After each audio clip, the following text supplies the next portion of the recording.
the K-Pop Cast, bringing the best sounds and ideas in K-Pop. Each episode, I'm DJ Peter Lowe, and introducing our special guest for this episode, I'd like to welcome to the virtual stage here, Virginia Mandarin Mama, aka delivering Yoongi's baby imminently, any moment now. Hopefully we have her through to the end of the episode. Right. Welcome, Virginia. Hello.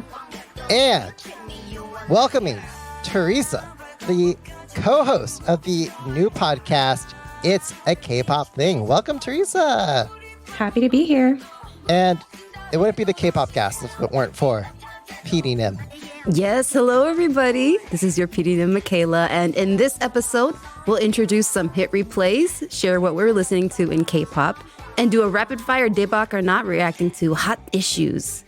And don't forget to engage with us in our Slack. We've got a link to that in the description, as well as sign up for our newsletter for hard-hitting editorial in K-pop. Yeah.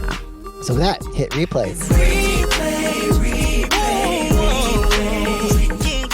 So in case you're new to the show, hit replays are simply the very best songs in K-pop that we recommend that you listen to or check out for various reasons. So kick us off, PDM, what's your hit replay?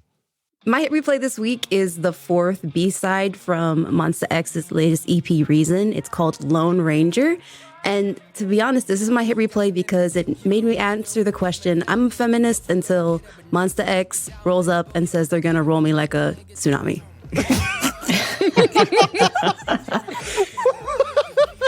Oh my god.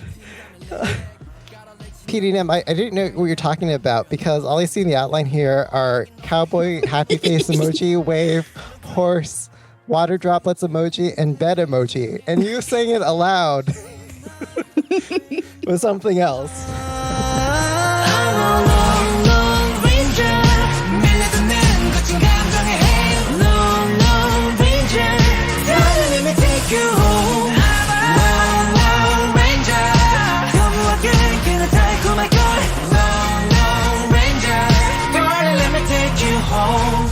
So Monsta X, guys, if you don't know, we've talked about them on the show a lot, but they're currently promoting as a 5-member boy band. They're under Starship Entertainment. They debuted back in 2015, so that means this year is actually their 8th year. And so this track is off of their 12th EP. And for the highbrow reason I like it is because there's a gayagun sample. You know, it's that 12-string traditional Korean instrument that sounds a lot like a banjo. And I really like it when you get these mixes of Eastern and Western sounds in songs. Like, it reminds me specifically of this really experimental Chinese American folk album that I used to listen to, which is just like a banjo and that 12-string Chinese instrument. And it combines the cultures in this like really beautiful way. So I'm really happy that with, you know, this cowboy aesthetic coming back into K-pop, that we get to hear that kind of experimental sound in the actual song of K-pop. And the lowbrow reason is Monsta X as sexy cowboys is like my ultimate concept for them. Like, we got like hints of this back in Rush Hour back in 2021, but the song had like it was like this like 90s throwback song. But this is like the song that I wish they had come back with the Stetsons, with the cowboy boots, and just like if Kihyun came up to me on a horse being like, darling, I'm gonna take you home, I can fix that. Like, ooh. You know, I feel like this is like Monsta X, like as a band, as a concept. Like, you know, you know how you got those calendars and like you know, maybe it's like firefighters one month, and then like the next month it's like, you know, sexy nurse, like, you know, doctor, policeman, like that. That's what we're going through it. And like this month it's like sexy cowboy version. So yeah. Like, ATs can have pirates, but let Monsta X have cowboys, please. Oh, yeah. I mean, aren't cowboys just pirates, but in the Southwest? Yeah, but Virginia, I think your hit replay is also a Monsta X song, right? Yes. It's their third track on that album called Crescendo. Let's just dance. 천천히 밟아 steps, babe. 느리게 가다가 빠르게 I can do this all day. 지금 Mayday. Calling, 내일은 이젠 back. Now you're my baby. I don't really know how to explain why I love it. It's just, it starts off sounding very Asian and very spare. And then it turns into like a hard bop and it's like the bass, and they just have like real cool sounds in the background. But really why I really like it is they say, let's get sexy. And I'm like, yes, let's get sexy. So that's the reason why. There's no other good reason. I mean, it's just a good song, I feel. But yeah, because Monsta X, they're grown ass men. They're gonna get sexy. Like they're not here for the Aegyo cute boy like concept. They're like, yes. And the thing is, I don't even personally find myself attracted to Monsta X. You know what I mean? Like, okay, fair. But like, that sounds like betrayal. After you're like, actually, I also have a Monsta X song, and then you get PD Nim like all excited, and now you're like, actually, but I'm not really attracted to them personally. I feel like, but I think you can acknowledge that you don't like, you're not like physically attracted to them, but like the song's sexy, right? Please don't at me, everyone. I do have eyes. They have very nice bodies. It's okay. Yeah. It's okay, more for me. Exactly. It's funny, like the band is 8 years old, right? So like I'm wondering what that is in like dog years or like K-pop years, you know, to be like adult sexy time. Like, but they were doing that from the start, weren't they? Yeah. Like, No, there was always this like very intense, like hardcore concept for Monsta X. I was going to say, if you want to ask about adult sexy, we should ask JYP. Virginia, really? Okay. I think it's time to move along to Speaking Teresa. of JYP, Teresa, what is your replay for this week? wow, what a lead in. Not to mention like sexy romantic, but yeah. All right. Well, if we're talking about sexy romantic songs and concepts, and JYP, this is in the opposite end of the spectrum. This is not a song that is a sexy concept at all. So my hit replay for this week is Stray Kids' Case 143, which is from their end of year comeback last year in 2022. Why do I keep getting attracted? 자석같이 끌려가. I cannot explain this reaction. 이거밖에 143. Why do I keep getting attracted? 네 모습만 떠올라. I cannot explain this emotion. 1, 4, 3, I love you. I love it because it was kind of one of those like title tracks where the title name itself was kind of like, wait, what are you referencing? And it's actually, for people who don't know, it's like the, you know, if when you were in school, you would write a code 143 and it stands for I love you, with 143 representing the letters in the phrase I love you, which is super cute. And also makes me think like, okay, wait, who on the songwriting team like actually knew that? Because I feel like not a lot of people know that. The MV, I think, is super, super cute. This whole song is just adorable. It's not sexy. It's not hot. It's fun. It's goofy. It's candy colored. It's CG rich.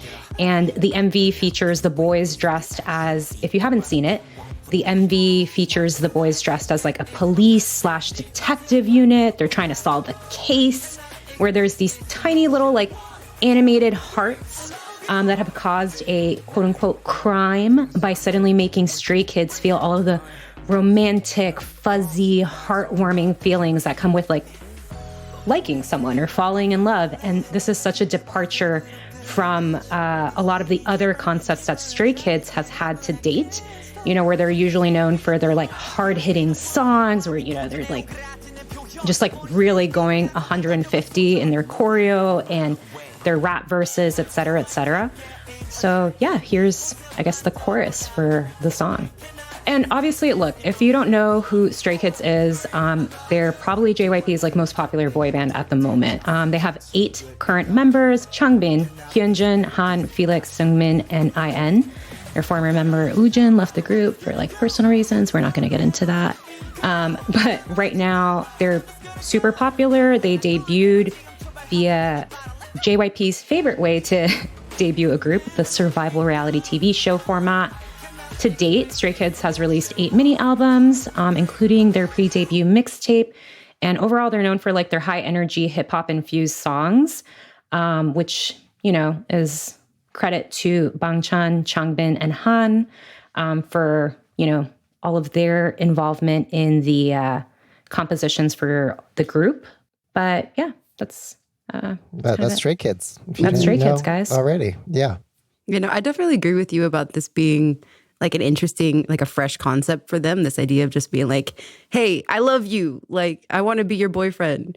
Because I feel like Stray Kids concepts before, it's all about like, oh, I'm different. Nobody gets me. Like, I'm an angsty teenage boy who... Yeah, I'm trying to be myself. But it's like, oh, wait, now I've hit puberty and I actually like have feelings for this person.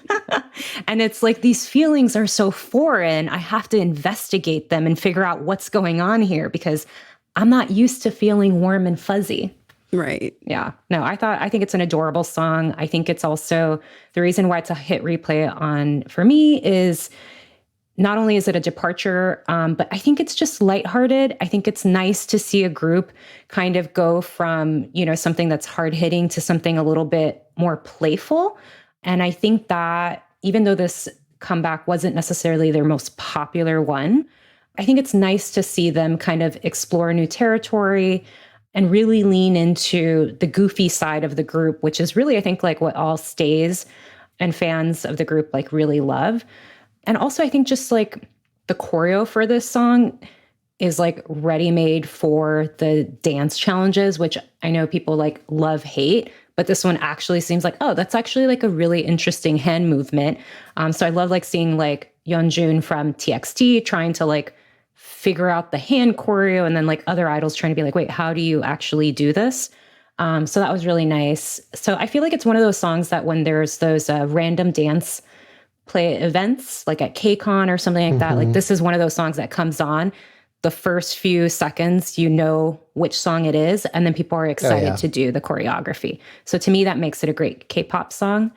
The only thing that I don't like about it is the siren in the background, because I have played this in my car and literally pulled off to the side thinking that there was actually like an ambulance or fire truck passing you by, but no, it was in the song.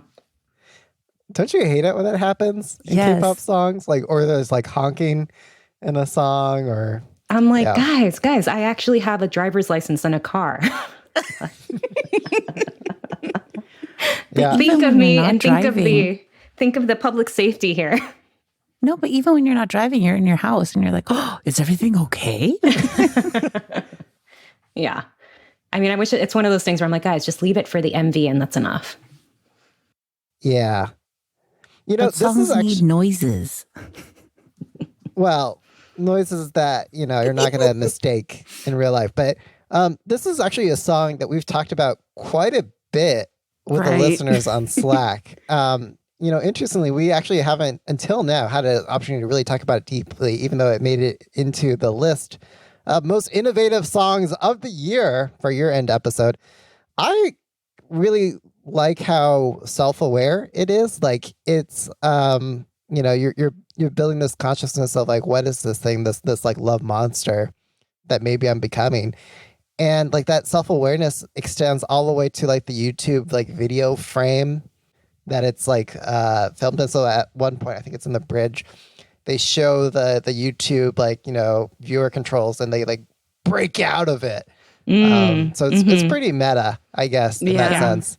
And then one other thing I want to call out, it was listener Auntie Wu. She called it out. I didn't recognize it at first, but she said like, hey, you know, there's a real Latin thing happening in some moments in this song.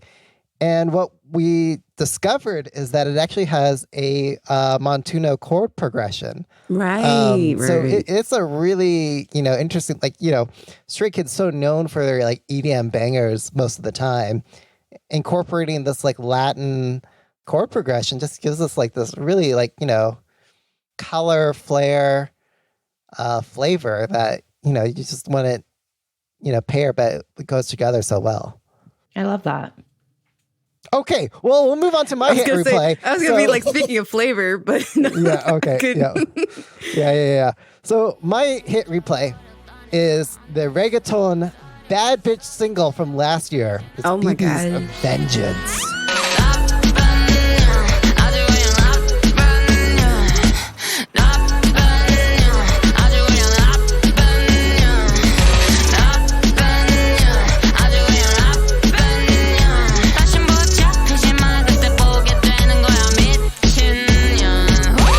If you don't know who BB is, she's like the number 1, number 2 bias at the show next to Jen Soyeon.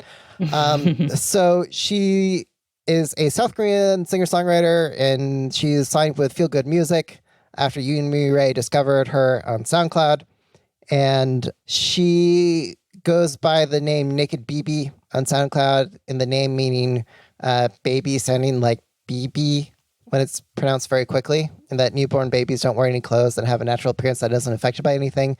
So you can kind of extend that concept to her, her singing style and sound. And she's also known for having 2 dots under her eyes. So if you pay attention, that's pervasive in all her music videos and performances. And they are not moles. They're just makeup. And they were inspired by her grandma's, that was caused by his fevers. By her grandpa, excuse me, but she died from. And it's a tribute to the grandpa, who was a role model to her. Okay, so anyway, this song, it came out last year, but it's a slow burn. It came out, and I remember sharing, on the Slack, hey, this song by BB came out, or here's a song by BB, therefore, watch it. And I didn't really think much of it after that. And then weeks would pass, and it would come on the radio and be like, oh, whoa, this song is so good. Who is this again? Or when did this song come out again? It's oh yeah, this is BB's new song. And so it just continues to grow on me, months later. What stands out is the reggaeton percussive beats, that dembo beat, and the the drums that you typically get in reggaeton sounds. But really, the reason to like this song is because BB has it. She's that it girl, and this song brings that forward, that essence of BB so strongly. So the first third of the music video kind of shows BB enduring, being subjected to, agonizing, tolerating the patriarchy, all these times in family, corporate settings that you're dealing with, old white men doing their thing, and you having to go along with it because of power dynamics. It just shows how painful that is. And then there's this moment midway through the song where it shows BB as this gang mafia murderer boss, where she takes that man, that personified man of the patriarchy, out of the cage. And, the guy, is trying to, make amends. He's saying hey, it's my fault. I'm sorry. I'm almost there. From now on, I'll fully back you, but hey, I didn't really do that, that thing. And in response, you see BB lean into this man, and she grabs him by his face and just laughs. And she's like, what the fuck are you talking about? Right. Give me my money, you motherfucker. She's that bad bitch. She's I don't whatever. Give me my money. And this is what manifests out of the patriarchy. This is the bad bitch that manifests in response to all that, the horribleness of the patriarchy. And I just love how at the end of the music video, you can see that you're just looking at her back, and she's got those full blown dragon tattoo, as is often equated with being if you've got these tattoos and you're in the hot tub or whatever you call it, these communal pools that you're not supposed to do. That means that you're a member of the mafia. So it's a real strong gang association with that look. So as she's lying there, one of her surrogates walks up to her and politely informs her hey, Mr. Kim, he's been taken care of. And then she says, oh, that's good. And she, there's this relief. There's this release, okay, whatever. I don't give 2 shits anymore, but I'm good. And so it's just this real subversion, at the beginning of the music video, looking at what the power dynamics as they are and being subjected to the patriarchy. And then at the end, like you've got this like flip side of like, okay, you know what? I don't care about this like man anymore. It's like whatever. I'm in control. So those are all the reasons why it's a hit replay for me. Yeah. It's a whole film. Like I need the part 2. Like I need to see her running this criminal empire that she's now created for herself, because this character in this music video is just so amazing. Yeah. Yeah, but we have one last hit replay for you guys. Stephanie had submitted her hit replay through recording. Hey everybody, this is Stephanie from the Kpop cast, and my hit replay for this week is Back to You by Xiaojun and Kun from Wavy, which I learned about on their latest album, Phantom.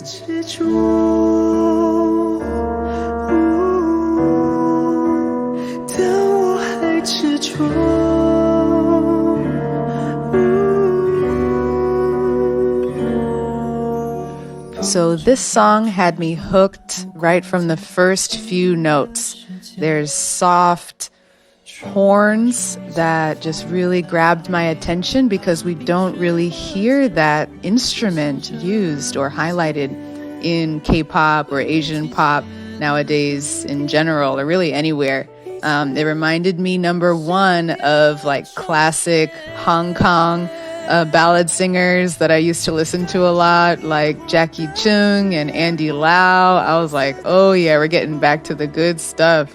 And, also American soul, right? Like the roots of soul, the stylistics, Delphonics, and when they used to have those big bands or orchestras behind an epic love ballad. So I just thought this song was done in a timeless romantic style.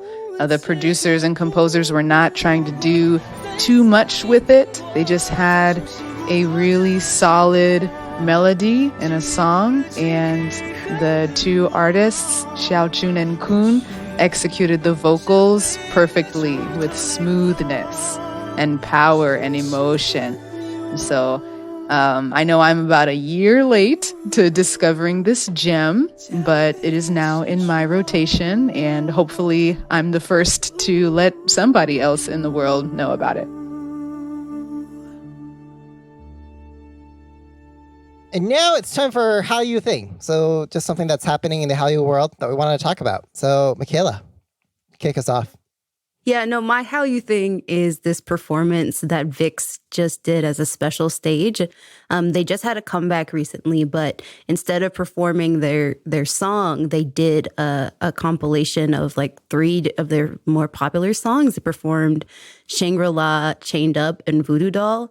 And I'll be honest, guys, I almost cried watching this performance because it's been like almost 3 years since we've seen VIX together performing. I mean, in this performance, it wasn't all of VIX. It was just Leo, Ken, and Hyuk, but still just seeing them performing these iconic songs together was just, it warmed my heart.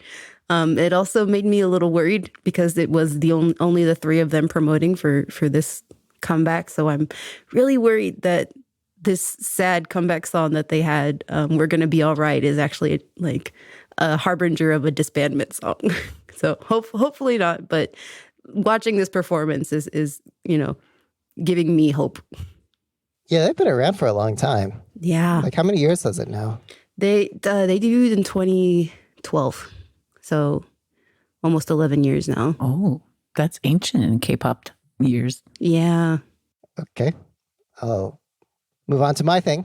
All right. So my Hallyu thing this week is hashtag Protect Sugar, or I guess as Virginia is now educating me, hashtag We Love Yoongi.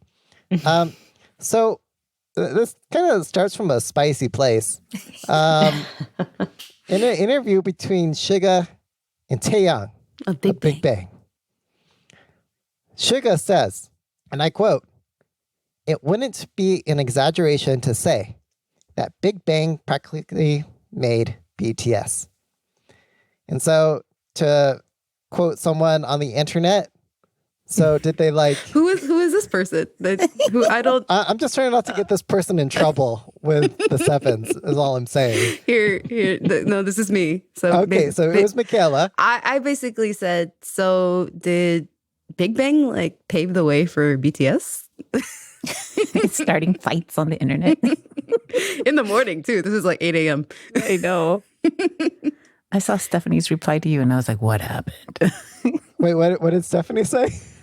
She said, it's like, I just woke up. Or something to that equivalent. Yeah.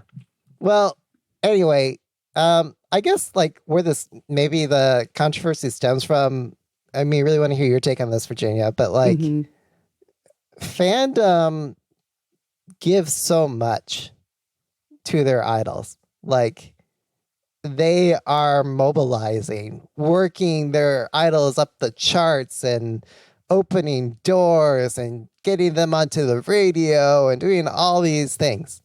And so it's like, it's fandom, right? Often the time that are doing all the legwork for their idols.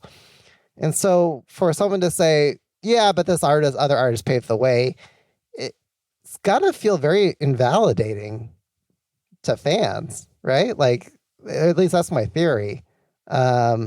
So anyway, not to mention that BTS is known for quote unquote paving the way for a lot of things. So, to say that Big Bang made BTS felt just very invalidating to perhaps all the success that BTS has had today. So a small minority of armies said like, Sugar, you're the worst. Why are you doing this? You're taking away everything that you've done.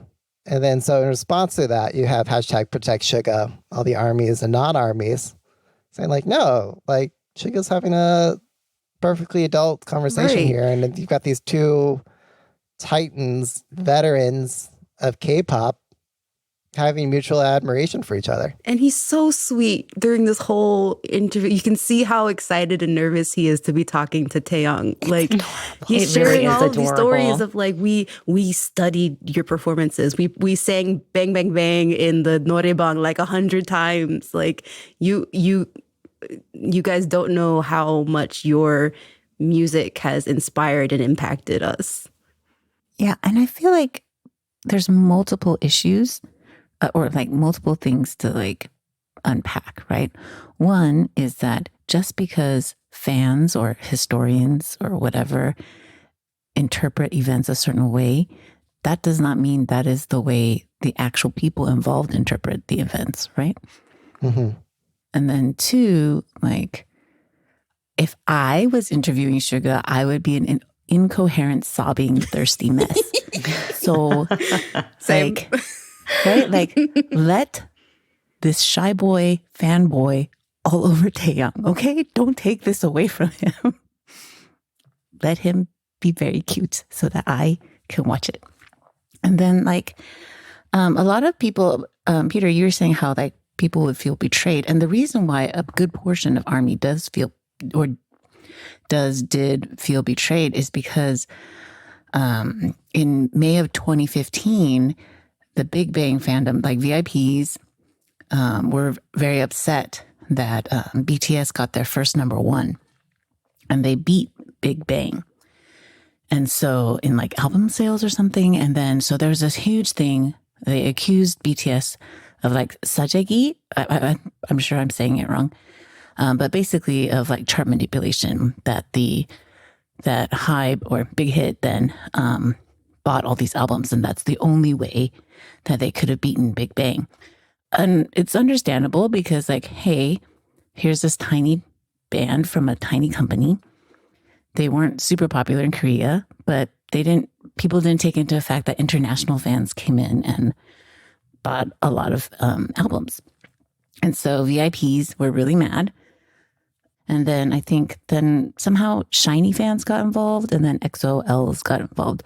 Of course, because, naturally. Right. And so, yeah, so it was really very messy and dirty. And so there's all these accusations, and then ARMY went around like collecting receipts like physical receipts, like take pictures of your receipts of your group orders and then posting it to say like, hey, and then there was an investigation launched. So it's really messy, right? And because BTS has mentioned a lot of times, like, oh, they referred to like 2015 through 2017 as a really horrible time, and that their fans protected them. You know, they sing like they reference it a lot of times, right? They talk about it a lot of times. And so then a lot of fans felt like, hey, we protected you during this time. And apparently, allegedly, like Big Bang family members would join the accusations. Oh, goodness. So even though Big Bang members didn't say anything, their related people did or whatever. And so people felt really betrayed. Like, hey, we protected you from Big Bang's fans. And now you're saying like, we wouldn't have existed without Big Bang. They're like, what the hell? Right. So some people like, you know, you can see why people would feel betrayed, right? Like if they felt like they did all this work. So I personally don't feel that way because I didn't become a fan until like 2018, right? So like it's very removed from me, right? Right. But like if I made all that effort, I'd be pissed. Right? Like Yeah. Do you think, like, I wonder, do you think that this is mostly, and I don't know if there's any way to figure this out, but do you think that this sense of betrayal is something that's coming more from like American fans, or is it also Korean fans, or it's like a mix of the two?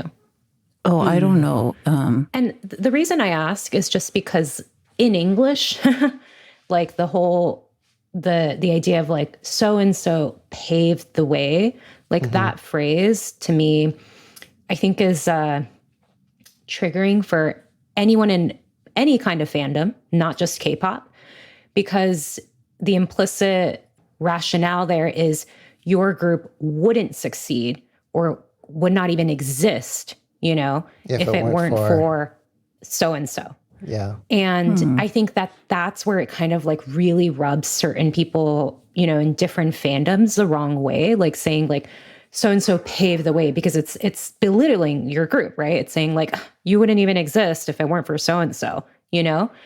Whereas I think, you know, Yoongi saying like, hey, you guys like made us is, I don't know if that's, you know, the direct translation or the closest translation. It's evoking a different sentiment, right? Which is you guys we're a part of our upbringing, our, you know, experience in the world, and you're infused in us, in like our music, in how we trained, you know, what we looked up to. So to me, and maybe this is the writer side of me coming out, you know, it's like, oh, that just connotes something so different, which is really heartwarming and heartfelt. And I don't know, as a fan, I was like, yeah, it's great for you to speak about your idols and to literally have a true conversation with somebody that you've admired for so long, and to be bashful and honest about it, you know, and you're going to be humble because you, as an artist, are the only one who can speak to, hey, when I was like in my dormitory by myself, like these are the songs that I would play. These are the songs that I would practice to, you know, these are the songs that maybe, you know, on my journey musically, I emulated in some way, because every artist does that in their early years, you know? Yeah, I do agree in the sense of like your sentiment of how to interpret what Yoongi said. But I do know several Korean translators, and they were all expressed immense frustration at the language that he used. So I don't think it's quite that issue of translation, because many of them complain like he could have said inspired, he could have said blah, blah, lots of things, but he said BTS, Big Bang made BTS. So I think a lot of the implication that it's a very similar implication to pave the way. And so so my Korean translator friends were really upset about it, you know, or some of them were, because they've been super long time fans. And I would say that I personally don't think that there's anything wrong with saying someone paved the way before you, because it's ridiculous to think that no one's Athena popping out of Zeus's head whole as a god, right? Like, but yeah, like I don't think I don't think that anybody pops out uninfluenced by other people. And then, like, I'm bringing it back old school, guys. I remember an episode of The Fresh Prince of Bel-Air, and Will Smith is like, hey, I just wanted to do everything on my own like you, Uncle Phil. And Uncle Phil says, you're stupid because I never did anything on my own. I needed other people to help me, and other people opened doors, and I went through them. And so no one ever does anything alone. So that's kind of how I see it. I agree with you. You take it to like Fresh Prince of Bel-Air, and I'm like, I think of being in a sorority. So like I was in a Chicana Latina based sorority in California in college. And this is very niche, but basically within the Latino Greek college system, there's like always a lot of discussion about the Divine Nine, which are the historical Black fraternities and sororities, and how they essentially paved the way for a lot of other Greek fraternities for ethnic groups, in the college level. And being in a Latina sorority, it was kind of something where we kind of had to have those discussions and be like, okay, here's how you can be proud of being part of this organization and this organization's history. But like, you also have to recognize that these other groups just like factually existed before us. And like a lot of our traditions and customs are heavily influenced by these other organizations, And I bring that up only because, like you're saying, it's like nothing exists in a vacuum. Like we're all looking to each other for inspiration, whether we're doing so consciously or not. And I think that's okay. Yeah. I think that's more than okay. It doesn't lessen BTS's achievements to acknowledge that, hey, Big Bang. I was not into K-pop at that time, and I heard of Big Bang, Like, it doesn't take anything away from BTS. Mm-hmm. For sure. Yeah. Well, I don't think this is the last time people are going to take what Suga says out of context. Like, isn't this the second time already? Like, first it was BTS's hiatus. Now it's who paved the way for BTS. I have a feeling we're going to continue this conversation again later on in the year. Like, just leave him alone. Let him visit his fifth child when I give birth to them. Yeah, okay. Yeah. So Teresa, what is your Hallyu thing for this week? Yeah, I guess mine is a little bit is a little bit of a BTS tangent, but not so much. But basically, right now it's Fashion Week for menswear for fall winter 2023/2024, and usually this is like you get all of the major fashion houses kind of obviously showcasing their latest collection, but you basically get like these awesome snippets, videos and photos of like A-list celebrities, anybody who's like popular and has some major influence, sitting front row at all of these runway shows. And you get little behind the scenes video of like different celebrities that you never really thought would interact with one another because they're invited to these runway shows. So this week there is, just yesterday, just a lot of video coverage of like Jimin and J-Hope sitting front row at Dior, and they're literally sitting next to Naomi Campbell, who is one of the biggest model superstars like ever. And it's just such a striking image to see the three of them kind of sitting, side by side, and then being swarmed by all of these different photographers and videographers, and everybody's just like screaming, trying to get their attention.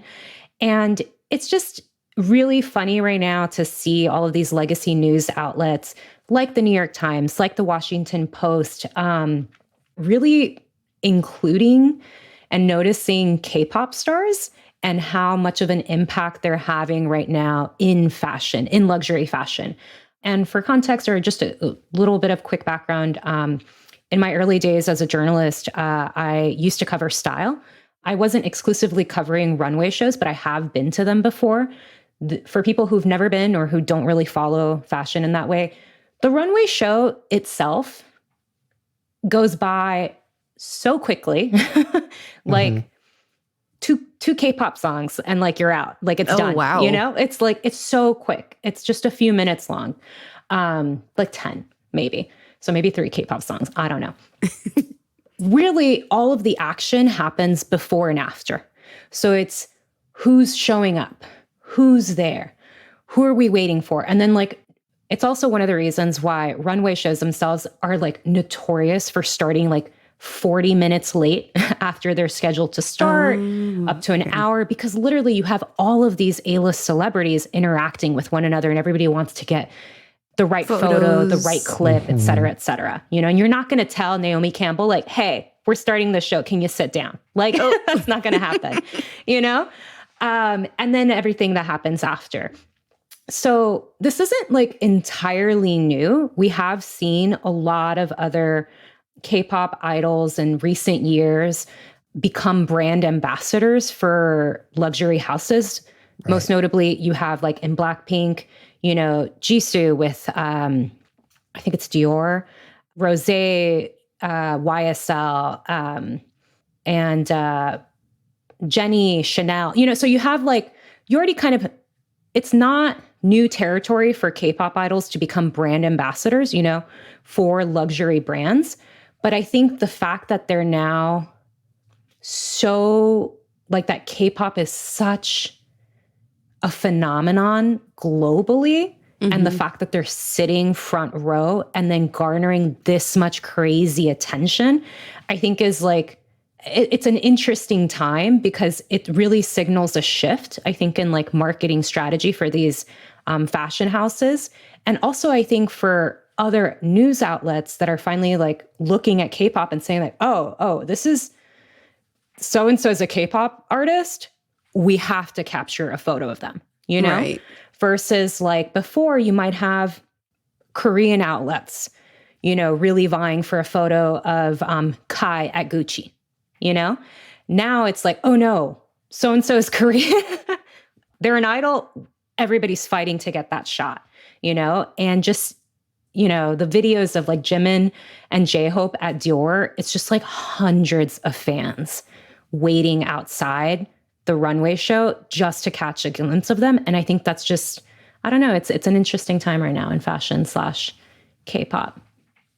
Yeah, speaking of paving the way, for those who pave the way in Korea's highly competitive road paving industry, I really liked it when 2NE1 and Jeremy Scott were doing something. I don't know, like, yeah.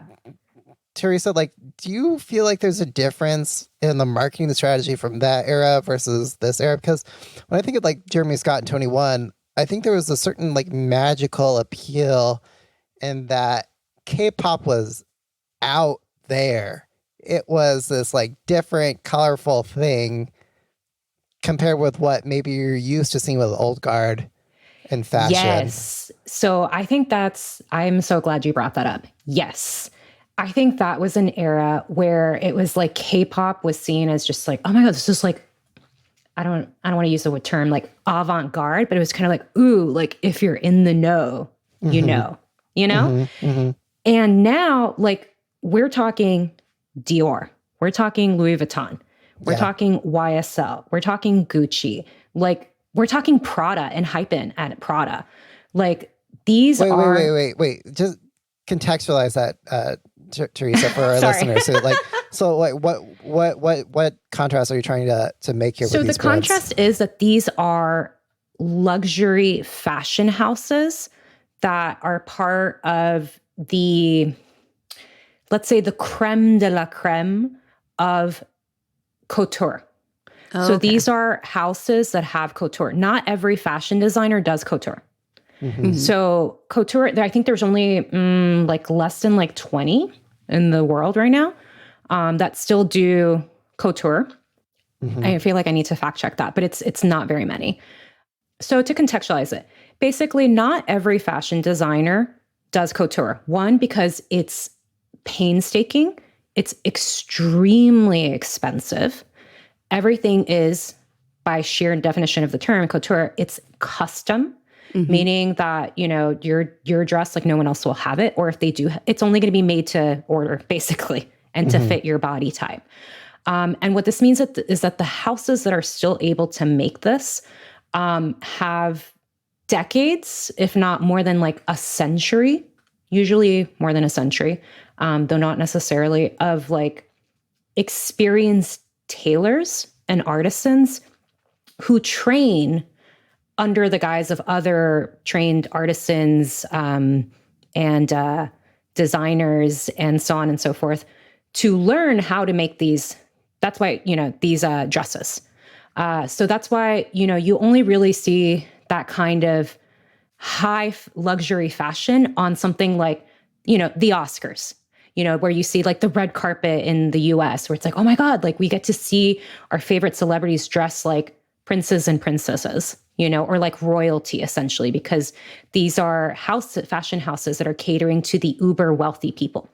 Now, Jeremy Scott is a designer that, not to go off on a crazy tangent, but like he has his own style and it's not something that's considered like luxury fashion, So that's kind of, I guess, the distinction that I'm trying to make, that you have now K-pop artists who are sitting front row at luxury fashion houses.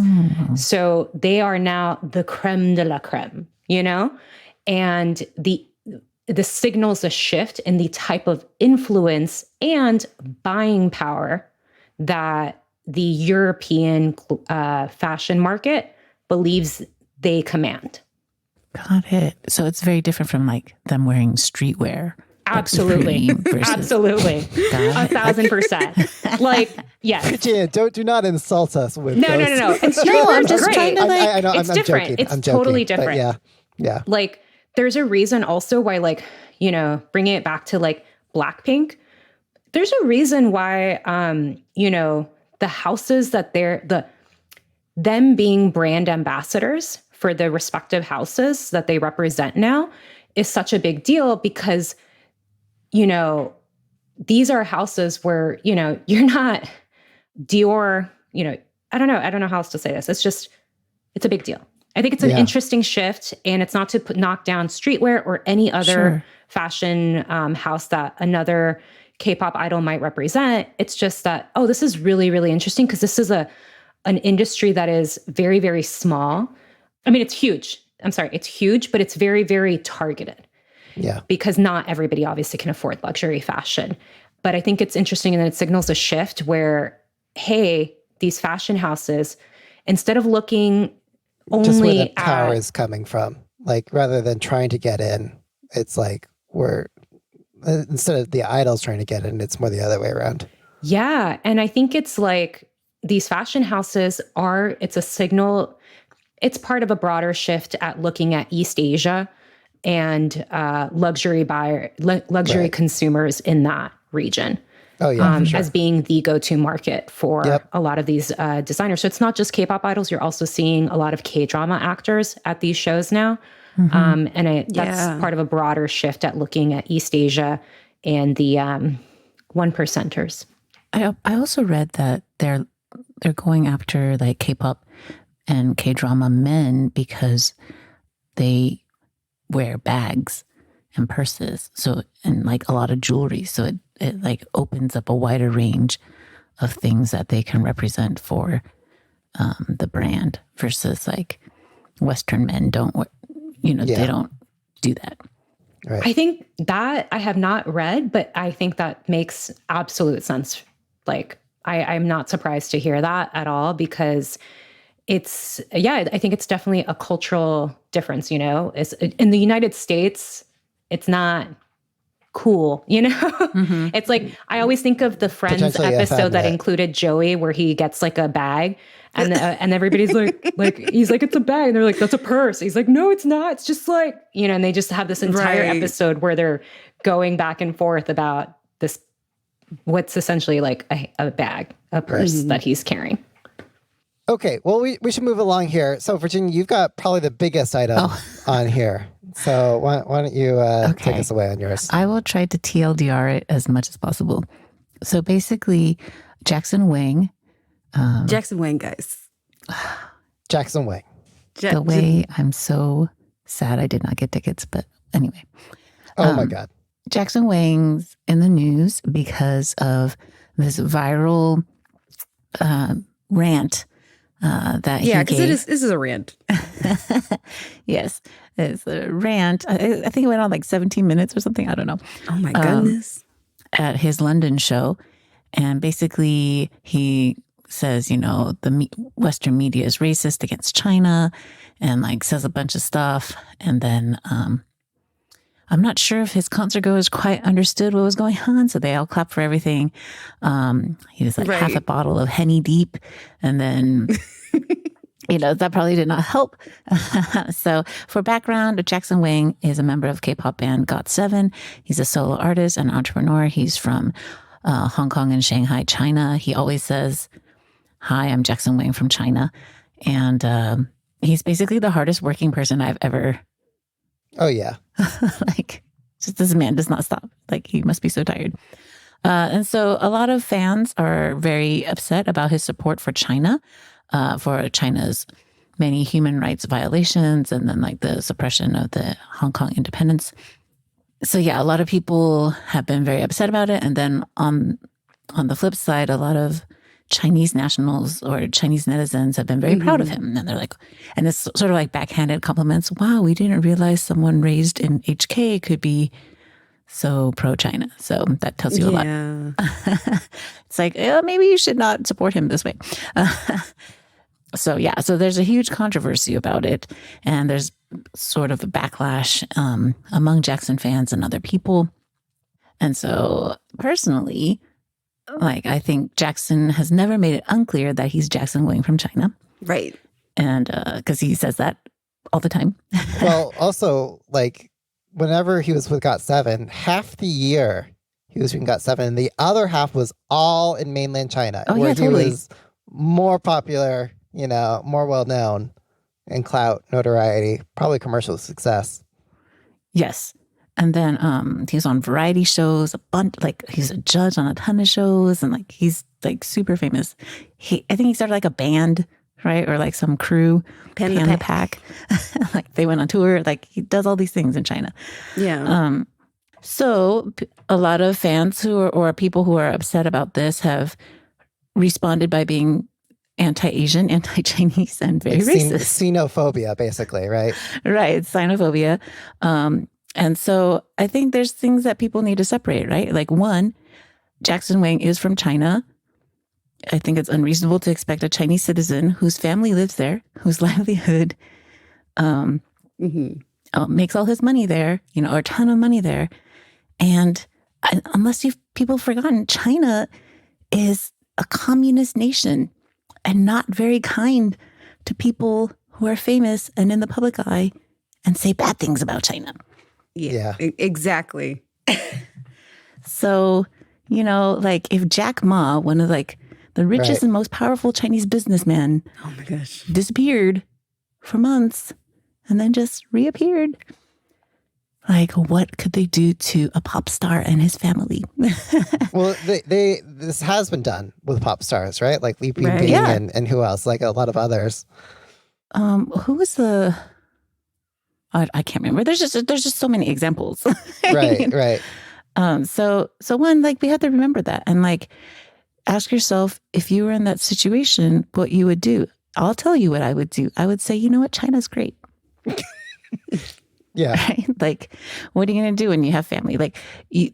There's a reason why revolutions are started by people who are very young and nothing to lose, right? Because you've literally got nothing to lose. It doesn't matter.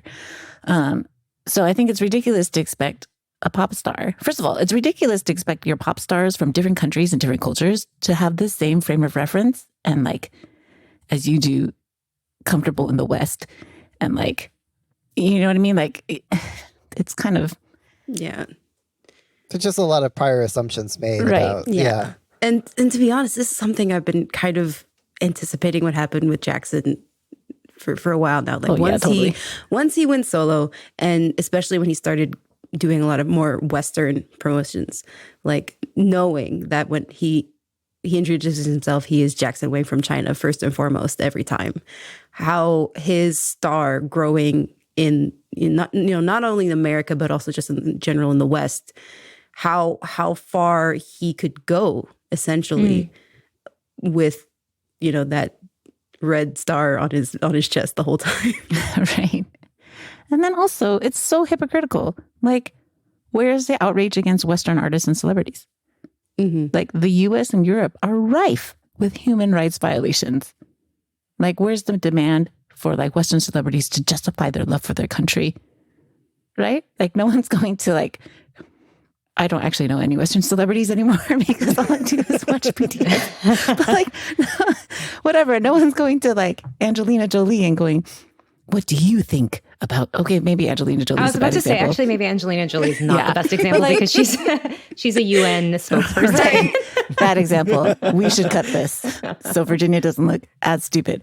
But like, you know, going up to like fucking Miley Cyrus and going, hey, what do you think about like, well, Miley Cyrus has her pet issues, but maybe God not damn it. transnational. I agree with you though, Virginia, in the sense that I think it's just a slippery slope when you start going to pop stars and expecting them to regurgitate back to you your own political ideologies. Yes. And especially celebrities of color and celebrities from I'm different so glad you're saying that because countries. I was thinking right now, I was trying to think, okay, like who are artists who get a lot of flack for not speaking, quote unquote, speaking out about certain issues, you know, in the US at least. Yeah. And the artists that like come to mind are POC, like, or Black. And I think about like, you know, I mean, come on, let's take Beyonce. Beyonce gets so, as much love as she gets from the Beehive, like she gets so much hate and pressure for like, oh my gosh, you know, when the BLM protests were happening here, and it was just like, why isn't she speaking out about this? Like, or she posted this, but she didn't say this. And, she said this, but she should have said this. And then it's like, my gosh, guys, like, you know, redirect that energy towards your like elected representatives. Do some community organizing. A lot of money too. You know, it's never enough. And I understand, like I've gone from being somebody who like, when I was younger, I wanted certain idols to speak up or to say something. But in the end, like, I understand why so many choose to literally just stay away from anything like that, because they're going to be martyred regardless. Like, they're going to have more outrage than not. And I don't know. Yeah. Do you think this stems from a place of, like, the business structure for idols and cult of celebrity being what it is, that you're kind of encouraged to worship them as like, you know, your savior? And I mean, that's what they call idols. Like, right. That's what I'm getting at. Like, and so, you know, it's a very natural segue to kind of expect them to, you know, have a PhD in like geopolitical like conflict. Yeah, and to note, like, while Jackson is giving this rant, he's completely like dressed in his like stage costume, by the way. He's like, he looks ethereal in that sense with his like white contacts and his like dark dirt makeup. His mesh shirt. His see-through mesh shirt. And drunk, probably. Didn't he have a bottle of Hennessy like in him? Half a bottle. The whole tour. while he's making these comments. And granted, no one asked Jackson his sentiments about the media. Oh, he just volunteered this. He just like, you know, like middle of the concert. He brought this upon himself. Right? True. Like it wasn't some like hostile interview or right. Like, and again, I'm not saying that, I'm not trying to tell anybody what to do or think, right? Like if you don't agree with his stance and you are so moved to like unstand him, that's totally your right? Like that's your line. You should draw it. And again, also, I don't think supporting him necessarily supports China any more than you supporting K-pop supports like South Korean military, right? Like, you know, so, or the government or whatever, right? Like, I think everyone has their lines and you need to figure it out. And maybe it would behoove many of us to determine whether or not our reaction is based on like Chinese sentiments or anti-Asian sentiments or whatever, right? Like things that you don't know you're taught, right? So, I mean, Yeah. Like ask yourself Yeah. why. Like why Yeah. are you angry about this? Why does his rant make you feel these things? yeah. And again, not trying to tell people what to think. So yeah, that's all I have to say about that. Yeah. Maybe it's not my place because I think we're ending on a good spot on this one. But I will say, I was Stir kind the of pot, Peter, stir the pot. Okay, Peter I'll just stir the wants to pot. keep it like, okay, one more stir. I was kind of frustrated by how Jackson was just like the media, like as this monolith, conspiracy is like the media is out to get me, like it's a very like authoritarian narrative that I that part I didn't appreciate. Communist media probably is like that though. Yeah. Oh, sure. Or Sinclair Broadcasting. My wondering is, like you said, Virginia, this kind of like came out of nowhere. I'm very curious if there was anything specific that might have set this off, like knowing that this was during his tour while he was in Europe, like what kind of situation he might have encountered that, triggered these kind of emotions for him. Right. I thought that too right now. Like I had the same thought like come to mind because I was like, wait, was he in London? Is that Yeah, his he was concert in in- London. He Yeah. was in London. Yeah, I mean, listen. Yeah. I'm curious too, like what encounters, if any, or what conversations prior to this? Because I don't think it's hearing what he said. I understand where he's coming from because I think naturally when you're from I don't know what the new term is, underrepresented group in the public eye, and if you belong to a marginalized group within, specifically I'm thinking right now the US, like when you get that chance, okay, let me rephrase this.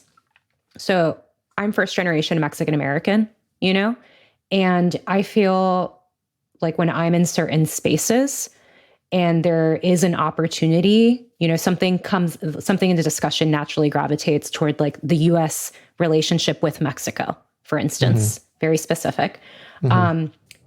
I feel like, when I'm in spaces where I'm the only one, I want to say something, preemptively or not, to try and set the record straight, you know? Yeah. And I think having that personal lived experience and then seeing Jackson Wang so proudly, say, hey, I'm from China. And also now that I'm on this stage in London, like, I'm gonna really let you know, whether or not he delivered, to the satisfaction of everybody, obviously not. But I understand where maybe the desire, came from. Yeah. And that now makes me curious, like Petey Nin said, and Michaela said, like, what prompted this? I mean, I have a tinfoil hat theory. We could probably cut it, but I think maybe it does have anything to do with him being from Hong Kong and the history of the UK and Hong Kong, and how, especially when Hong Kong was like having their uprising a few years ago, the UK offered like citizenship to all people who were born in Hong Kong prior to 1997. Oh. And Jackson, again with that red star on his chest, being like, "Hey, I'm here. I'm Chinese." I mean, it's not any more tinfoil hat than me saying he's still mad about the opium wars. I've got my own theory. Like, I think he's just like probably set off by like maybe he's seen a few like Fox News like media reports saying like, "Oh, China's out to get us. They're only about persecuting Right. Uyghurs or whatever." And like as a culture, they're all communist, authoritarian, and not recognizing the cultural ethnic diversity of the country. And I think that's where he's maybe trying to get at. Like, hey, they're Chinese people are so cool. You could meet so many like awesome people. You would love it here. So Right. I think that's really what he's trying to get at. My guess. Yeah. Well, maybe Jackson, if you let us interview you when you come here in April, we can find out. Yeah. Yeah. Speak Chinese to you, Jackson. Oh, there we go. Yeah, my wife would come on that episode too. Who? Oh, Virginia. We were maybe okay. This episode. So we recorded an episode last week, which should come out next week, and this episode will come out the following week. But anyway, on the last episode that's not yet aired yet, at the time of this recording, sorry, this time is so weird. Okay, so anyway, we quoted you, Virginia, saying like the way you'll be so honest with Jackson about you not having a boyfriend. Yes. Anyway, my wife is the same way. She said I would tell him the exact same thing. I'm like, wait, what? So, We're not lying. yeah. It's his fault for not being specific. Right. No. Okay, we should move this episode along. Let's get to the final section here. Yeah, here, okay. let's bring up the energy again. Let's go. Yeah. So up next, it's debug or not. So I'll read the thing, and then we can all go around saying whether we're debug or not on that item, and you can interpret that thing however you want, or we can have like a quick breakout discussion to clarify, like, Peter, what do you mean by that thing? Okay, my daughter has something to say here too. Okay, so essentially debug being like your glass half full and not your half empty. So on the topic of Jackson Wang, the Jackson Wang experience, and Jackson Wang Matchman Tour, and getting Jackson Wang concert tickets. Are you guys debug or not on Jackson Wang's fan engagement on his tour? So in other words, the fan service on stage, the spectacle to truly behold, and also just being thoughtful and playful with his fans off stage. So inviting them to join them for dinner after the show, and being really sensitive to how he takes photos with fans. I'm Tebak for like some things. I think the fan engagement on stage is like, love to see it. I think like him being mindful, of how fans are portrayed in like joint photo ops and that kind of stuff is like always, to me at least, comes off like as like being considerate. Right. I would say not Tebak on like the inviting the fans to hang out after a show. And the reason I say that is just because I really, these idols their privacy is already like at risk so much. Mm-hmm. And I just like as a fan worry about like overall safety and privacy issues when you're kind of like really blurring that line in that space. Mm-hmm. Yeah, like you lose identity of your reality because you're a character on stage, right? Like, for better or worse, like it often ends up being that way. And so like, where does one identity and the other begin? Yeah. It opens him up also to a lot of abuse, right? Like, or like, hey, someone can say, hey, you drugged me, or you know what I mean? Like really awful things. Not that, right. Like you just don't know. Yeah. I personally think it's debug. Okay. Yeah, no, I'm totally debug at this. especially like, well, for one, I would love to live that your name life and be that person on stage. I would have to bring a chair with me though, because I'm significantly taller than Jackson. So just to make it a little less awkward. If you're significantly taller than him, then his face is at a perfect level for motorboating, and I feel like that's great. But also he always talks about like the most depressing time being like the time he comes home from a concert and there's nobody there. Like, the concept of like, oh, the fans are there for him too is like nice. But like, I'm not like rose-colored glasses on everything. I do agree with you that it does open him to a lot of. So we're debug and not on that one. Okay, yes, we're debug and not. The topic was a little too broad. My bad. Okay, listen, Michaela brought up a good point about the Your Name life. It is like every single fucking like Jackson Wang fanfic come to life. Mm-hmm. And that's all I have to say about that. Hey, I have GA for his concert in San Francisco. See, there we go. I'm so jealous. Okay, moving on. Yeah, he's. I'll just add that Jackson Wang is hella popular. If you can see, like he's got upward traction here. Okay, so are you guys debug or not? I can't believe I'm reading this. It's truly a state of our times. But are you guys debug or not on the K-pop group NCT 127 holding a virtual event on Roblox to celebrate 127 Day? Daybach, get those 12-year-old coins. I mean, Debak, I guess, but like, it's so weird. I don't understand this. Yeah, this is the new reality, Virginia. This is the world we live in. I mean, is it weirder though than like Ariana Grande having her virtual concert in like Fortnite? No. So it's like, I don't know. I feel like, Yeah. I think this is Fortnite just makes a little bit more sense. I feel like the demographic for that one is a little bit Older. more wide. But with Roblox, I'm thinking of like elementary school kids and right? Am I wrong about the demographic for that game, No, I Peter? think you're right. Yeah. But is that also the demo for NCT 127? I don't know, right? Like, And gosh, that's for me. Alexis I isn't think of, here, but I feel like she would have strong opinions on that. no, I mean, I'm a demographic of NCT 127 and I have kids in elementary school. Oh, maybe it's their, their stretch demo that they're trying to get to. you know? exactly. Like I said, get those 12-year-old coins, NCT. And then that fandom will age with you. Mm-hmm.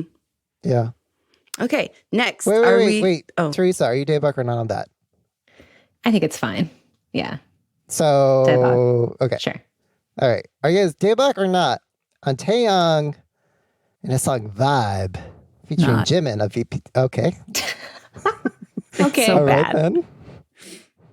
Wait, so is everyone not on it? Wait, who said that? Sorry, It's I Virginia, wasn't. sorry. It's like a really generic bad R&B song. Yeah. What do the rest of you think? No one wants to say anything bad about BTS? Okay.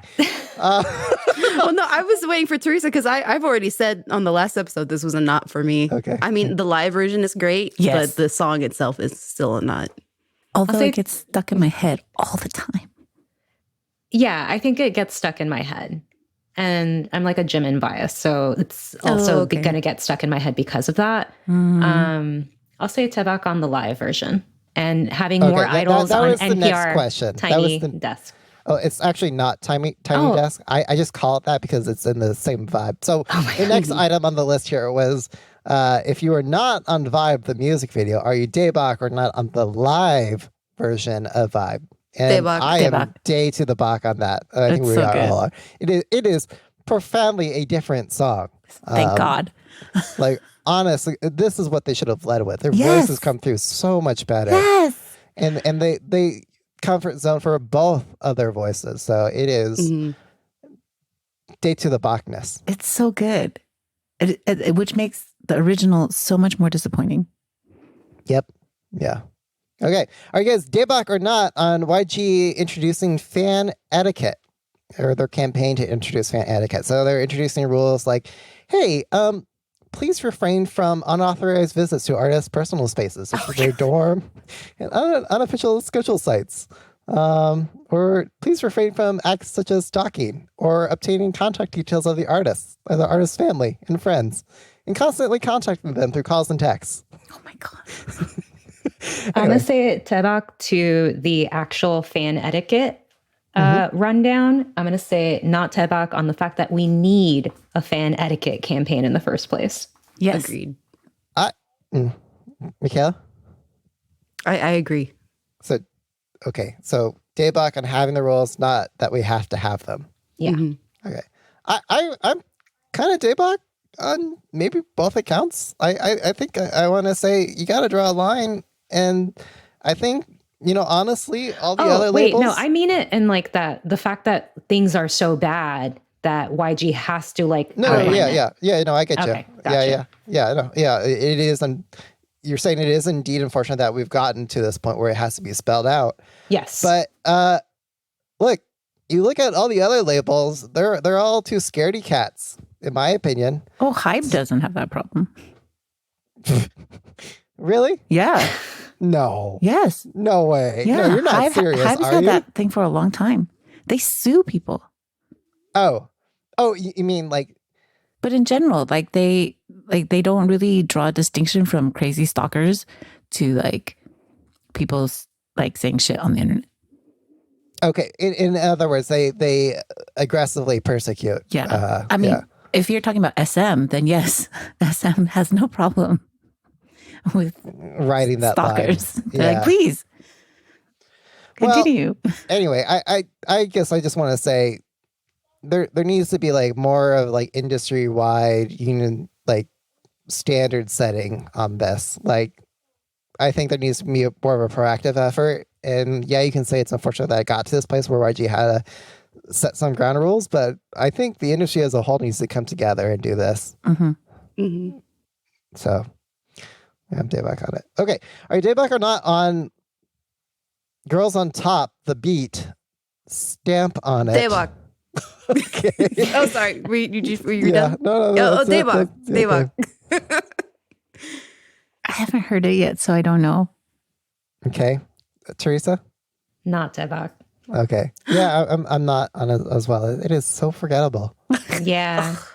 Okay. Yeah. I am an SM stan for life. I was raised on all 4 generations of these women's music. So seeing them in one, just working together as a team and just looking gorgeous and fierce and See, but that's everything except the song that you're talking about. Yeah, that's Oh, exactly what I that's was K-pop gonna in say. general, though. Like, that's not fair. for You can't. me, the song But here we're talking about the song. We're not talking about the group. the song is a great. I've heard other people mention this, and I agree with them. It's like the song is a great amalgamation of like everything SM does in songs. Which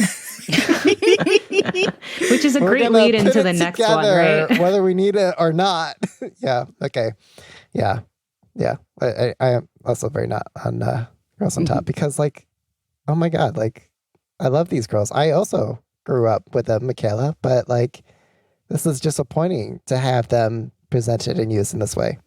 Check out the album though. The album has some great songs on there, Peter. Okay.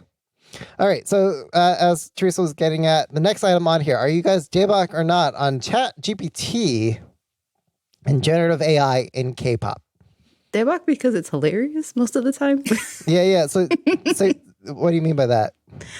Like in the few examples that you've posted in Slack, Peter, of like asking these days AI to like describe K-pop in 2022, or it's very humorous to kind of see where it pulling all this data and compiling it in a very interesting way.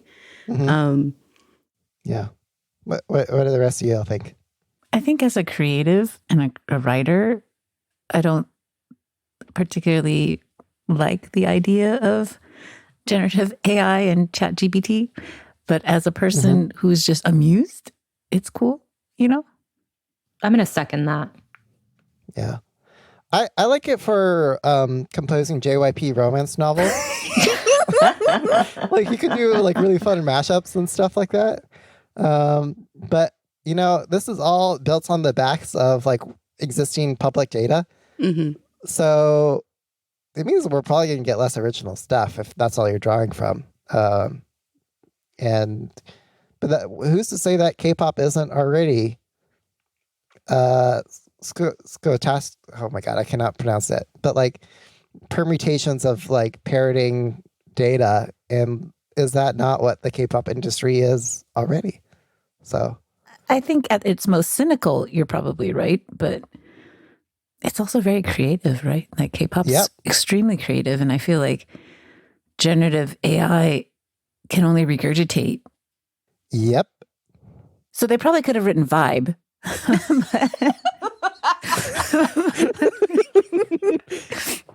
Okay, moving on. Okay, moving Could on. they do hype Moving- for your attention? Anyway, I'm going to write about it in the next newsletter. Okay, are you guys Daybak or not on Twice's Moon O'Clock song, Moonlight Sunrise? That's wink wink. I also haven't heard this yet. I'm sorry. Oh, sorry. That was like on my list of like listening to just before this recording because it just came out last night. Yep. So in my defense, it just came out last night. I'm Daybak have a on this bedtime. one. I think it's one of I think Twice's English songs are getting better. The Feels is a really good song. Wait, though. I was going to say better. I love the feels. Like I listen to that's the regular on my playlist Yeah. from Twice. I think Moonlight Sunrise has a hella Daybak percussion, upbeat, like hip hop percussion drum pattern. So it's really good. Okay. Are you guys Daybak or not on Dreamcatcher's US tour? Daybak, because I Daybak. missed them last time.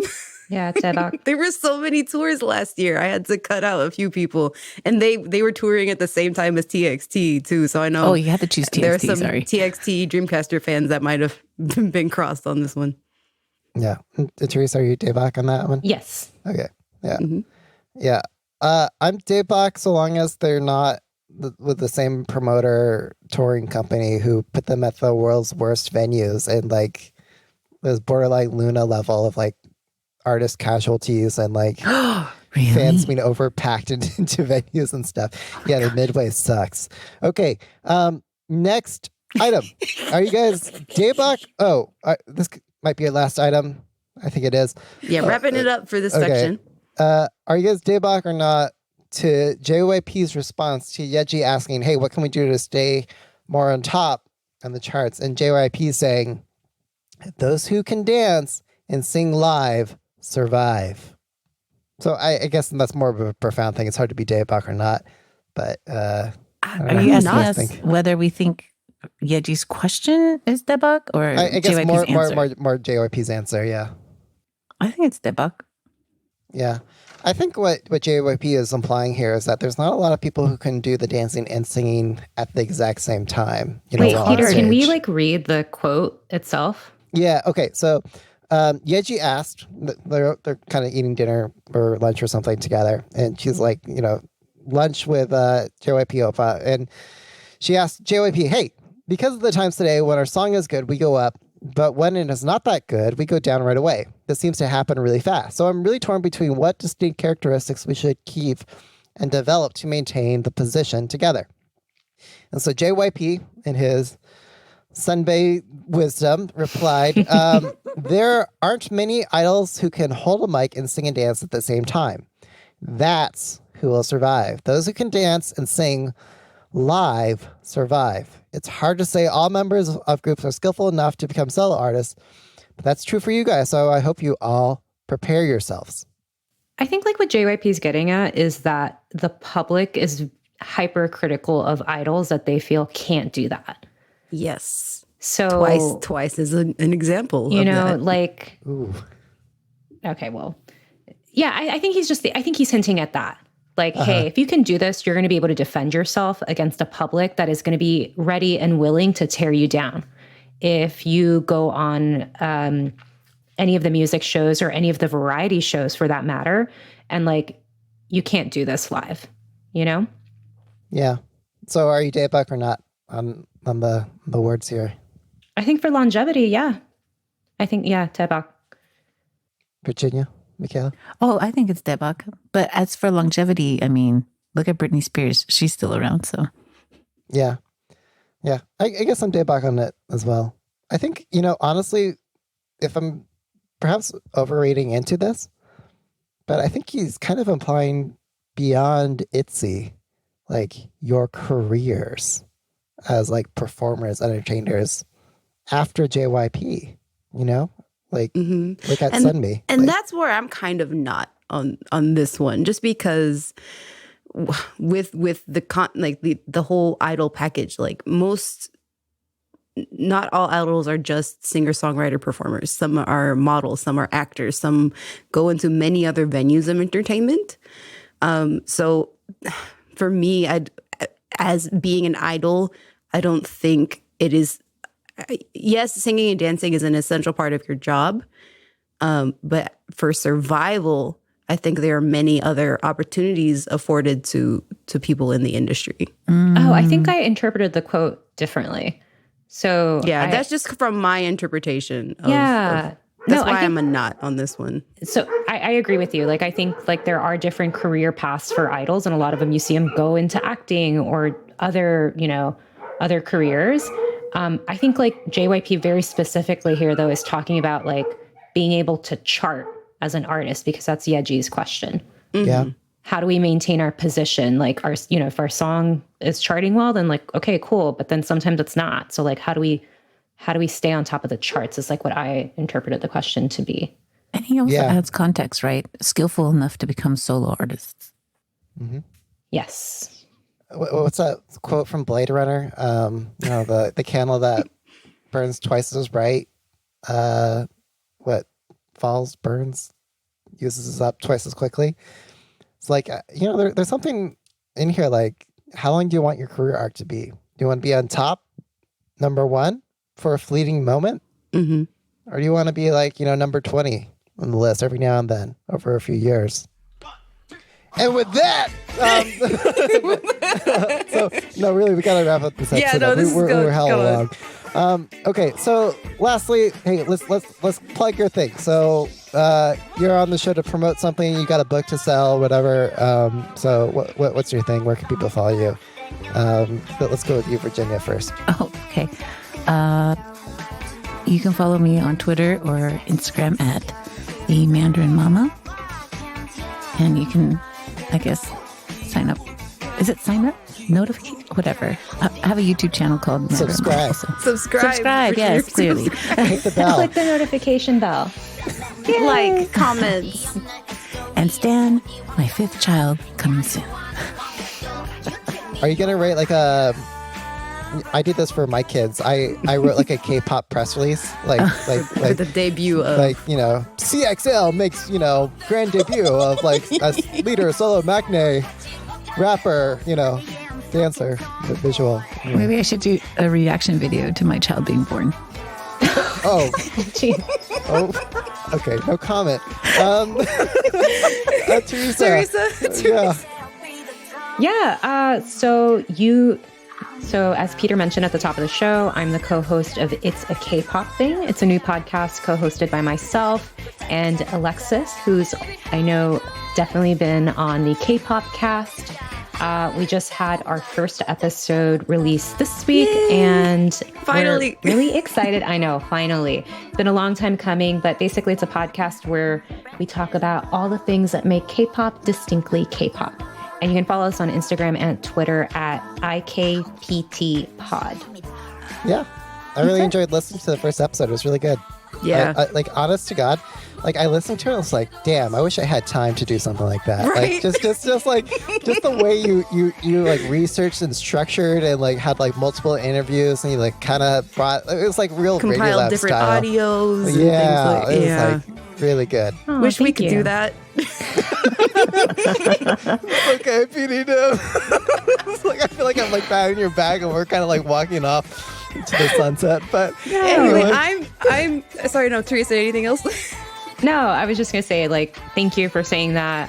It does take a lot of time and work and effort, but we're hoping to be able to continuously improve. So I'm always looking for feedback. And yeah, guys, this is kind of the thing that I dedicate myself to. So making podcasts usually for other people. So it's nice to finally be working on one of my own.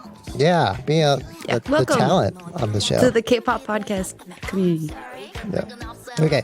And you can follow us at the K-Pop Cast on things, but I think we're not sure what's going on with Twitter. So join us on the Slack. We've got a lot of fun people, listeners there. We talk about things. Listeners even go to concerts together. Like they're buddies. They go to concerts without us. Right? How dare? It's so I know. cute seeing it. I'm also like FOMO.